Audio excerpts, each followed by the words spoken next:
నమస్కారం, మీరు చూస్తున్నారు HN9 టీవీ. నాయకులకు, కార్యకర్తలకు, స్థానిక సంస్థల ప్రజాప్రతినిధులకు, వాలంటీర్స్ కు, సచివాలయ సిబ్బందికి, మహిళలకు, రైతులకు, పత్రికా విలేకరులందరికీ నా నమస్కారం. వాలంటీర్లకు సముచితమైన గౌరవం ఇచ్చేందుకు, వాలంటీర్లకు వందనం పేరుతో వారిని సత్కరించేందుకు ఏపీ వ్యాప్తంగా ఉన్న 2,55,464 మంది వాలంటీర్ల పనితీరు ఆధారంగా 3 కేటగిరీలలో ఎంపిక చేసి అవార్డులతో పాటు నగదు పురస్కారాన్ని మరింత పెంచి 4 విడతలుగా 392 కోట్ల నగదు పురస్కారాలను సేవా వజ్ర కింద 45,000, సేవా రత్న కింద 30,000, సేవా మిత్ర కింద 15,000 ఇస్తున్నాం. నెల్లూరు జిల్లాలో మొత్తం సేవా వజ్ర 41 మంది ఎంపిక కాబడ్డారు. సేవా రత్న 225 మంది, సేవా మిత్ర 12,517 మంది. మొత్తం నెల్లూరు జిల్లాలో 19,63,50,000 నగదు ఇవ్వబడింది.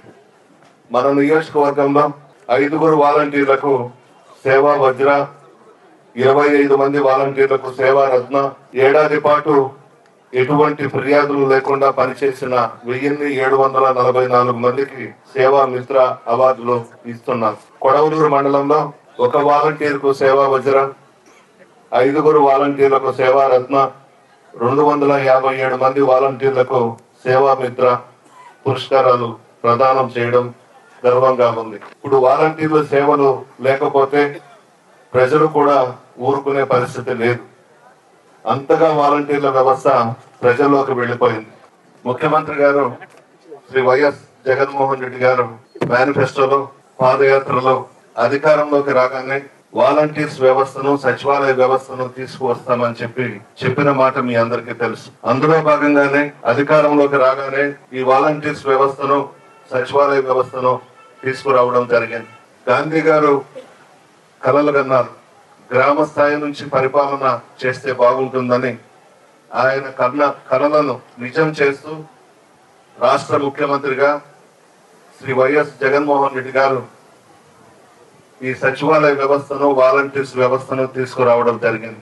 మాకు సేవా మిత్ర ఎలాంటి సేవలు అందిస్తున్నారు ప్రజలకంటే అంటే రైస్ కార్డ్స్ కానీ, నవరత్నాల్లో భాగంగా రైస్ కార్డ్స్, ఇంకా రైతు భరోసా, ఇంకా పేదలందరికీ ఇల్లు, ఇలాంటివన్నీ కూడా ప్రజల్లోకి తీసుకెళ్ళి. మీ అందుబాటులో ఎన్ని ఇల్లు? నాకు 75 హౌసెస్ ఉన్నాయి. 75 హౌసెస్ లో ఎంతమందికి మీరు పెన్షన్ అందిస్తున్నారు? నేను 25 మెంబర్స్కి పెన్షన్ అందిస్తున్నాను. 25 మెంబర్స్.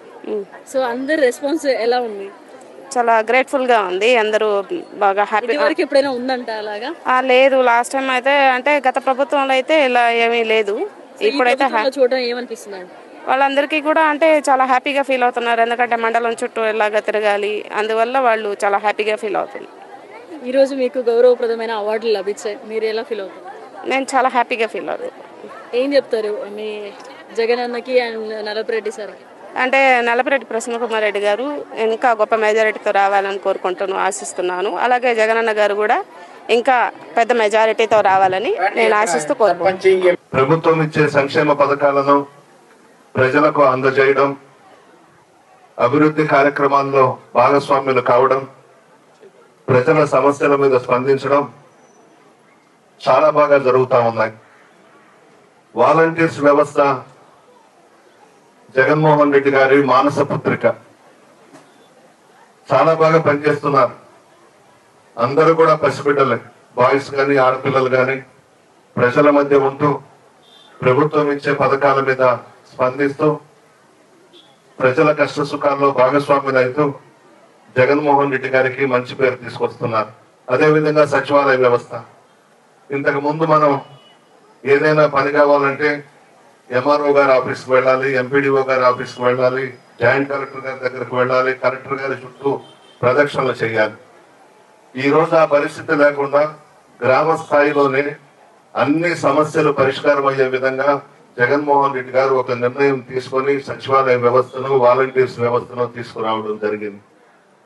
కరోనా సమయం మీ అందరికీ గుర్తుంటుంది. దాదాపు 2 సంవత్సరాలు రాష్ట్రం, దేశం, ప్రపంచం వణికిపోయింది. ఆ సమయంలో కూడా వాలంటీర్స్ జంకలేదు, ప్రజల మధ్య ఉన్నారు. గ్రామ స్థాయి అధికారులు, మండల స్థాయి అధికారులు, జిల్లా స్థాయి అధికారులందరూ కూడా రోడ్ల మీదనే ఉండి ప్రజలకు ధైర్యం చెప్పి ప్రజల ప్రాణాలు కాపాడుకునేందుకు ప్రయత్నం చేశారు. మేము కానీ, వైఎస్ఆర్ కాంగ్రెస్ పార్టీ నాయకులు కానీ, కార్యకర్తలు కానీ, పత్రికా విలేకరులు కూడా ఈ మధ్య ఉన్నాం, మీకు ధైర్యం చెప్పాం. సేవామిత్ర మేడం. సేవామిత్ర ఎలా అనిపిస్తుంది మేడం ఈరోజు మిమ్మల్ని గౌరవిస్తూ ఇలాంటి అవార్డ్స్ తీసుకోవడం ఎలా అనిపిస్తుంది? చాలా సంతోషంగా ఉంది మేడం. గ్రామ వాలంటీర్లుగా ఎలాంటి సేవలు అందిస్తుంది? ప్రతి ఇంటికి వెళ్ళి ఫెన్షన్ ఇవ్వడం కానీ, చేయూత, ప్రతి ఒక్క స్కీమ్ని అందిస్తున్నాం మేడం మేము. సో కొత్త పథకాలను ఏ విధంగా ప్రజలకు తీసుకెళ్తారు? ఏమన్నా ఒక స్కీమ్ వచ్చిందంటే వాళ్ళ ఇంటికి వెళ్ళి ఖచ్చితంగా చెప్తాం మేడం. ఎలిజిబిలిటీ గురించి అన్నీ చెప్పి వాళ్ళని ముందుకు తీసుకొస్తాం మేడం. 2024 ఎలక్షన్స్ లో ఏ విధంగా కష్టపడబోతుంది అంటే వాళ్ళ మనసునే వాళ్ళనే ప్రశ్నించుకోమని చెప్తాం మేడం. వాళ్ళు పథకాలు తీసుకుంటేనే వాళ్ళకి ఏమని చెప్తాం మేడం. చాలా హ్యాపీగా ఉన్నాం. ఏం తీసుకున్నారు? సేవామిత్ర. సేవామిత్ర. సో ఎన్ని రోజుల నుంచి మీరు గ్రామ వాలంటీర్గా వర్క్ చేస్తున్నారు? 1 year అయింది. 1 year అయిందా? సో ఎలాంటి సేవలు అందిస్తా ఉన్నారు వాలంటీర్లుగా? పెన్షన్ ఇస్తున్నా, చేయూత, అన్ని స్కీమ్స్ ఇస్తున్నా. చిన్న పాప తీసుకుని వెళ్ళి ఇస్తున్నారా? ఇస్తున్నా. ఎలా అనిపిస్తుంది ఈ రోజు చాలా హ్యాపీగా ఉన్నాం. మీకు అమౌంట్ పడిందా? పడింది. ఈ రోజు మిమ్మల్ని సత్కరించుకుంటున్నారు. ఏం చెప్తారు జగనన్నకి? మళ్ళీ జగన్ అన్నే కావాలండి. ఆ సమయంలో కూడా జగన్మోహన్ రెడ్డి గారు పథకాలు ఆపలేదు. భారతదేశంలో కరోనాని చూసి చాలా మంది ముఖ్యమంత్రులు ఇళ్లలో కూర్చున్నా ఆంధ్ర రాష్ట్రంలో మాత్రం జగన్మోహన్ రెడ్డి గారు ఇంట్లో కూర్చోకుండా, సంక్షేమ పథకాలు ఆపకుండా ప్రజలకు అందించిన ఏకైక ముఖ్యమంత్రి జగన్మోహన్ రెడ్డి గారు. రాజశేఖర రెడ్డి గారు మనకి ఇచ్చినటువంటి కోహినూరు వజ్రం జగన్మోహన్ రెడ్డి గారు. మంచి మనసున్న మహారాజు. పేదల కష్ట సుఖాల్లో భాగస్వాములు అవడం, 2,75,000 కోట్లు సంక్షేమ పథకాలకు ఇచ్చారు. 33 పథకాలు పెట్టారు. మీరెవ్వరు కూడా మాకు ఈ పథకం పెట్టండి, ఈ డబ్బులు ఇవ్వండి అని చెప్పి మీరెవ్వరు కూడా ముఖ్యమంత్రి గారిని అడగలేదు. మీరిచ్చినటువంటి అధికారాన్ని, మీరిచ్చినటువంటి ముఖ్యమంత్రి పదవిని వమ్ము చేయకుండా నిజాయితీగా, చిత్తశుద్ధితో, త్రికరణ శుద్ధితో పరిపాలన సాగించాడు జగన్మోహన్ రెడ్డి గారు. విజయవాడ నుంచి బటన్ నొక్కడం, నేరుగా మీ ఖాతాల్లోకి డబ్బు రావడం, అనేక పథకాలు, కని విని ఎరుగని పథకాలు, సువర్ణాక్షరాలతో నిలిచిపోయే పథకాలు మీకు ఇచ్చారు. 2 నెలల్లో ఎలక్షన్స్ రాబోతా ఉన్నాయి. ఆలోచించండి. చాలా హ్యాపీగా ఉందండి. ఒక వాలంటీర్ గా చేయడం ఏమనిపిస్తుంది? చాలా హ్యాపీగా ఉంది. జగన్ అన్న అవకాశం ఇచ్చినందుకు చాలా హ్యాపీగా ఫీల్ అవుతున్నాను. సో వాలంటీర్ గా ఎలాంటి సేవలు అందిస్తున్నారు ఇప్పటి వరకు మీరు? ప్రతి ఇంటికి పెన్షన్ ఇస్తున్నామండి. వాళ్ళు చాలా హ్యాపీగా ఫీల్ అవుతున్నారు. ఒక ఇంట్లోనే ఇప్పుడు 2 పిల్లలు ఉన్నారనుకోండి, ఒకరికి అమ్మ ఒడి, ఒకరికి జేవిడి, ఇలాగా మొత్తం ఇస్తున్నామండి. సేవామిత్ర తీసుకోవడం ఏమనిపిస్తుంది? సంతోషంగా. సంతోషం. ఎలా అంటే ఒక సినిమాలో ఎవరైతే నామినేట్ అయ్యి సెలెక్ట్ అయ్యారో అలా అనిపిస్తుంది మాకు. ఎన్ని ఇల్లు ఉన్నాయి మీకు? మాకు 70 ఇల్లు. సో 70 ఇల్లు ఎలా ఉంటారు? ఏమనుకుంటున్నారు? బాగానే ఉంది. గత ఉమ్మడి రాష్ట్రంలో 9 సంవత్సరాలు ఒక వ్యక్తి ముఖ్యమంత్రిగా చేశాడు, చంద్రబాబు. ఈ కొత్త రాష్ట్రంలో కూడా 5 సంవత్సరాలు ముఖ్యమంత్రిగా చేశాడు. ఇప్పుడు ఎలక్షన్స్ రాబోతా ఉన్నాయని ఒక 5-6 నెలల నుంచి బయటకు వచ్చి ఇళ్లలో ఉంచి జగన్మోహన్ రెడ్డి గారిని మన ప్రభుత్వం మీద విమర్శలు చేస్తా ఉన్నారు. మీరు ఆలోచించాలి, ఎవరు మనం అడగకపోయినా సంక్షేమ పథకాలు ఇచ్చారు. చాలా పథకాలు ఉన్నాయి. అమ్మఒడి ఉంది, ఆసరా ఉంది, చేయూత ఉంది, ఇలా చెప్పుకుంటూ పోతే 33 పథకాలు ఉన్నాయి. చంద్రబాబు ఓట్లు వేయించుకొని ముఖ్యమంత్రి అయిన తర్వాత ప్రజలని మోసం చేశాడు. ఆ విధంగా కాకుండా జగన్మోహన్ రెడ్డి గారు ఇచ్చిన మాట ప్రకారం ఎప్పటికప్పుడు రాష్ట్రంలో ఆర్థిక పరిస్థితులు బాగలేకపోయినా కష్టపడి ఏదో ఒక విధంగా తీసుకొచ్చి ప్రజలను ఆదుకుంటా ఉన్నారు. ఎలక్షన్స్ వచ్చాయంట, ఇప్పుడు బయలుదేరారు మహానుభావులందరూ. ఒక పక్క చంద్రబాబు, ఒక పక్క పవన్ కళ్యాణ్, ఇంకొక పక్క భారతీయ జనతా పార్టీ, ఇంకొక పక్క కాంగ్రెస్ పార్టీ. ఇప్పుడు బయట కనబడతా ఉన్నారు ప్రజల్లో. ఈ 4 సంవత్సరాల 9 నెలలు ఎక్కడికి వెళ్ళారో కూడా తెలియదు, ఎక్కడ ఉన్నారో కూడా తెలియదు. ఎలక్షన్స్ వచ్చాయి కాబట్టి, ఓట్లు అవసరం కాబట్టి, ప్రజలు అవసరం కాబట్టి మీ మధ్యకు వస్తా ఉన్నారు. మీ మనస్సాక్షికే వదిలేస్తున్నాను. మీ గుండె మీద చెయ్యి వేసుకొని మీ కుటుంబ సభ్యులతో సమావేశం కాండి. జగన్మోహన్ రెడ్డి గారు మీకు పథకాలు ఇచ్చారా, చంద్రబాబు నాయుడు ఇచ్చినాడా అనేది మీరు ఆలోచించుకోవాలి. పవన్ కళ్యాణ్ సంగతి పక్కన పెడదాం, ఆయన 5 భార్యలు ఆయనకి. ఆయన ఇప్పుడు చంద్రబాబుతో చేతులు కలిపి జగన్మోహన్ రెడ్డి గారిని ఓడించాలంట, ఇంట్లో కూర్చోబెట్టాలంట, అంతా ఏకమవుతున్నారు. భారతీయ జనతా పార్టీ, తెలుగుదేశం, జనసేన గుంపుగా పందులన్నీ ఒకటవుతా ఉన్నాయి. సింహం మాత్రం సింగల్ గానే వస్తుంది జగన్మోహన్ రెడ్డి గారు. ఆయన ఎవరిని చూసి కూడా భయపడతారు. ఆయనకి ప్రజల ఆశీర్వాదం ఉంది. అమ్మా, మాకు కూడా ఆశ్చర్యంగా ఉంది. ఈ పట్టా వల్ల మాకు గత 20 సంవత్సరాల నుంచి కూడా మాకు అన్ని హక్కులుండి ఇళ్ళు ఉన్నా కూడా దానికి ఒక లోనుకు కానీ బ్యాంకు పోయినా కూడా దానికి లేదమ్మా, ఇంటి పనులు కూడా కట్టే లేదు. ఇప్పుడు మన జగన్ ప్రభుత్వం వచ్చిన తర్వాత 20 సంవత్సరాల నాటి కళ అది. 20 సంవత్సరాల నాడు కూడా మాకు ఎటువంటి చేకూరలేదు. మన జగన్ ప్రభుత్వంలో మాకు ఆనందంగా ఉంది. ఈ పట్టాలు ఇవ్వడం కూడా మేము కూడా దాంట్లో కూడా భాగస్వామి. మాకు కూడా ఈ రోజే పట్టా వస్తుంది. మాకు మామూలుగా వాస్తవంగా అయితే మా గ్రామ కంటాలమ్మా అవి రిజిస్టర్ కావు. అట్లాది మన జగన్ ప్రభుత్వం మనం రిజిస్టర్ చేసి చేతికిస్తున్నారంటే మాకు ఆశ్చర్యంగా ఉంది. ఈరోజు నెరవేరుతుంది. సంతోషంగా ఉంది అందరికి కూడా. మన మండలంలో 500 మంది కంటే జగన్మోహన్ రెడ్డి గారు ఏ ఒక్కరి దగ్గర ₹1 తీసుకోకుండా వాళ్ళ గవర్నమెంట్ ఖర్చులతో చేసి ప్రతి లబ్ధిదారుడికి అందిస్తున్నాడు అంటే ఇది గొప్ప విషయం. చాలా మంది ముఖ్యమంత్రులు మారారు, కానీ ఇలాంటి ముఖ్యమంత్రి మాత్రం ఎవరికి లేరు. ప్రజల కోసం, ప్రజల సంక్షేమం ఆయుధంగా తీసుకున్నాడు. ప్రజల ఆశీర్వాదం ఉన్నంత వరకు, భగవంతుని ఆశీర్వాదం ఉన్నంత వరకు జగన్మోహన్ రెడ్డి గారిని ఎవ్వరు కూడా ఏమి చేయలేరు. వాలంటీర్స్ అయితే ఒకటే మనం చేస్తా ఉన్నా, మీరు 5,000 రూపాయలు జీతం కోసం పని చేయట్లేదు. జగన్మోహన్ రెడ్డి గారి మీద గౌరవంతో, జగన్మోహన్ రెడ్డి గారు పెట్టినటువంటి బాధ్యతలను వమ్ము చేయకుండా మన ప్రభుత్వానికి మంచి పేరు రావాలని మీరు కష్టపడి పనిచేస్తా ఉన్నారు. చాలా బాగా కష్టపడి పనిచేస్తా ఉన్నారు. నిత్యం ప్రజల్లో ఉంటున్నారు. రాప్తాడు సభలో ఒకే ఒక్క మాట చెప్పాడు జగన్మోహన్ రెడ్డి గారు. ఎంతమంది వాలంటీర్స్ ఆ సభలో జరిగినటువంటి జగన్మోహన్ రెడ్డి గారి ఉపన్యాసం విన్నారో లేదో, మీరు నా వాలంటీర్సే కాదు, కాబోయే నా పార్టీ లీడర్స్ కూడా అని చెప్పాడు. విన్నారా వాలంటీర్స్? ఎంత నమ్మకం పెట్టుకున్నాడో చూడండి మీ మీద జగన్మోహన్ రెడ్డి గారు.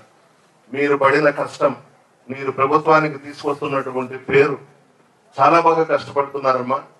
ఇదే విధంగా ఎన్ని అడ్డంకులు వచ్చినా మీ జగన్మోహన్ అన్నని రేపు గెలిపించుకోండి. ఎన్నికల్లో ఎన్ని అవాంతరాలు ఎదురైనా, ఎవరు మీకు అడ్డం వచ్చినా మీరు చేయాల్సిన పని మీరు చేయండి. గ్రామాల్లో మా పార్టీ నాయకులు చెప్తేనే మిమ్మల్ని వాలంటీర్స్ గా నియమించాం. ఒకరిని చూసి భయపడాల్సిన అవసరం లేదు.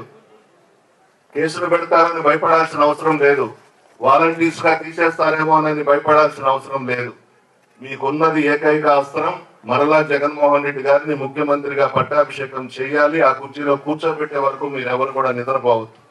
ఖచ్చితంగా మీకు ఇచ్చినటువంటి ఆ 50 ఇళ్ళో 70 ఇళ్ళో అందరూ వీళ్ళకి వెళ్ళండి, తలుపు తట్టండి. జగన్మోహన్ రెడ్డి గారు చేసినటువంటి సంక్షేమ పథకాల గురించి చెప్పండి. ఈ రాష్ట్రానికి జగన్మోహన్ రెడ్డి గారు మరలా ముఖ్యమంత్రిగా కూర్చోవాలి. అవసరం కూడా. ఇన్ని సంక్షేమ పథకాలు ఏ ముఖ్యమంత్రి కూడా ఇవ్వలేదమ్మా. భారతదేశంలో ఏ రాష్ట్రంలో కూడా జగన్మోహన్ రెడ్డి గారు ఇచ్చినటువంటి పథకాలు ఎవరికి ఇవ్వలేదు.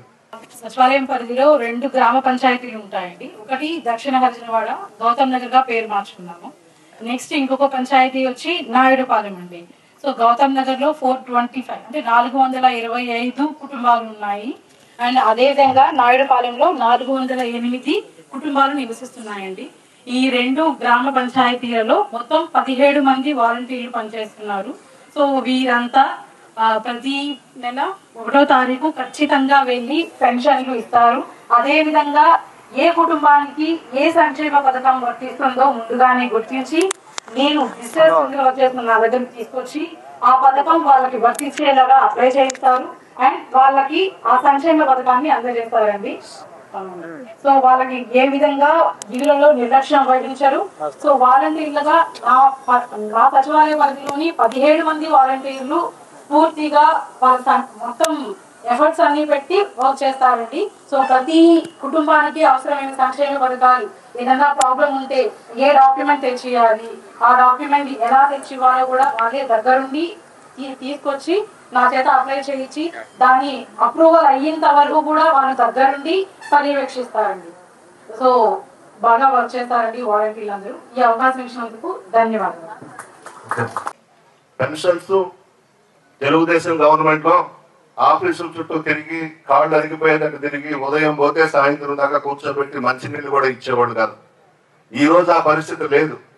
ప్రతి వాలంటీరు అవ్వాతాతల దగ్గరికి వెళ్ళి వితంతువుల దగ్గరికి వెళ్ళి తలుపు తట్టి 4:30కే పెన్షన్ ఇస్తా ఉన్నారు. ఇది ఎక్కడైనా భారతదేశ చరిత్రలో ఏ రాష్ట్రంలోనైనా ఉందా? లేదు. మన రాష్ట్రంలో ఉంది. మన జగన్మోహన్ రెడ్డి గారు ఎవ్వరు కూడా ప్రజలు కష్టపడకూడదు, బాగుండాలి, సంతోషంగా ఉండాలని చెప్పి ఈ వాలంటీర్స్ వ్యవస్థను పెట్టి ప్రజల ముంగిటికి తీసుకోబోయినటువంటి ఏకైక ముఖ్యమంత్రి జగన్మోహన్ రెడ్డి గారు. ఈరోజు అందరూ ఏకమై జగన్మోహన్ రెడ్డి గారిని ఓడించాలని వస్తున్నారు. ఇంకొకటి కూడా చెప్తాను మీకు. తెలుగుదేశం చంద్రబాబు, జనసేన పవన్ కళ్యాణ్ ఓటుకి 1000 నుంచి 3000 దాకా ఇస్తారంట. బంగారంగా తీసుకోండి అమ్మా, తీసుకొని ఫ్యాన్ గుర్తు కొట్టేయండి, వద్దన మాకండి. ఎందుకంటే అదంతా కూడా అక్రమంగా సంపాదించిన డబ్బే. చంద్రబాబు నాయుడికి వాళ్ళ నాన్న ఖర్జూరపు నాయుడు ఇచ్చింది 2 ఎకరాలు. ఈ రోజు 4 లక్షల కోట్లకి అధిపతి. ఎన్టీ రామారావు గారిని అడ్డం పెట్టుకొని డబ్బు సంపాదించాడు. కొత్త రాష్ట్రంలో 5 సంవత్సరాలు బ్రహ్మాండంగా తండ్రి కొడుకులు సంపాదించుకున్నారు. ఆ డబ్బు అంతా తీసుకొచ్చి ప్రజల మీద పెట్టి ఆయన ముఖ్యమంత్రి కావాలంట.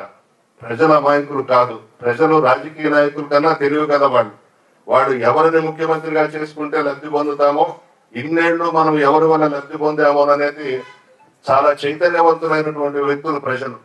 నోరా ఇటువంటి వాళ్ళు ఎంతమంది వచ్చినా జగన్మోహన్ రెడ్డి గారికి ప్రజల ఆశీర్వాదం ఉన్నంత వరకు ఎవరు కూడా ఏమీ చేయలేరు. ఇకపోతే ఇళ్ల స్థలాలకు కూడా రిజిస్ట్రేషన్ డాక్యుమెంట్స్ ఈరోజు ఇస్తున్నాం. ఇది కూడా ఒక చరిత్ర. రాష్ట్రంలో 31 లక్షల మందికి ఇళ్ల స్థలాలు ఇచ్చారు జగన్మోహన్ రెడ్డి గారు. ఈ మండలంలో మాత్రం ఒక 2-3 గ్రామాలు పెండింగ్ ఉన్నాయి. అన్ని దగ్గరలా ఇచ్చాం. వాటన్నిటికీ కూడా రిజిస్ట్రేషన్ చేసి డాక్యుమెంట్స్ ఇస్తున్నాం. అదేవిధంగా అసైన్మెంట్ భూములు, చుక్కల భూములు ఎంతో మంది ఉమ్మడి రాష్ట్రంలో ముఖ్యమంత్రులు చేసినా ఎవరు కూడా రైతుల మీద దృష్టి పెట్టలేదు. జగన్మోహన్ రెడ్డి గారు దృష్టి పెట్టి అసైన్మెంట్ భూములు కానీ, చుక్కల భూములు కానీ పూర్తి హక్కులు కలిగే విధంగా ఈ రోజు రైతులకు మేలు చేసిన ముఖ్యమంత్రి జగన్మోహన్ రెడ్డి గారు.